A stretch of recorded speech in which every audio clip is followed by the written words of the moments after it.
અષાઢ વદ 14ને દિવસે ભારતભરમાં વસતા દેવી પૂજક પટણી સમાજ પોતાના મૃતક સ્વજનોને શ્રદ્ધાંજલિ આપવા માટે પાટણના પિતાંબર તળાવ પાસે તથા હડકઈ માતાના મંદિરની બાજુમાં આવેલ સ્મશાન ગૃહોમાં આવે છે।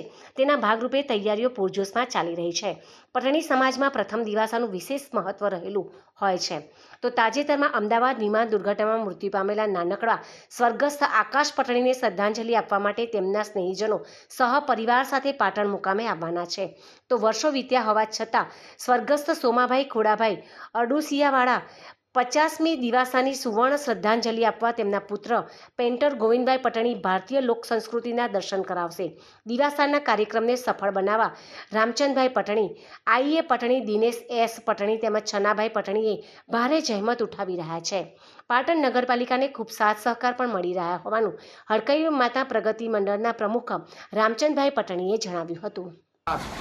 चालू साले अषाढ़ 14 में बुधवार तारीख 23/7/2025 रोज पाटण देवका धाम शमशान खाते तथा पीतांबर शमशान खाते जे ते लोकोना स्वजनोना अस्थिओ पधरावेल होय तेओनी यादमां देशभरमांथी पोताना आप्तजनो અહીં પોતાના સ્વર્ગીય મૃતકોના શ્રદ્ધાંજલિ આપવા આવનાર હોય।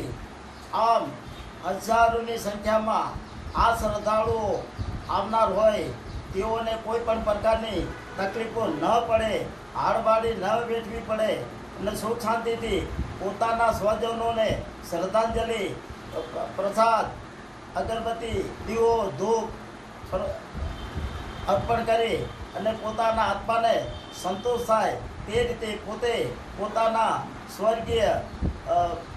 સ્વર્ગીય આપ્તજનોને શ્રદ્ધાંજલિ આપી અને પોતે તેનો પરમ સંતોષ માની પોતે લોકો પરત પોતાના વતનમાં ફરતા હોય છે।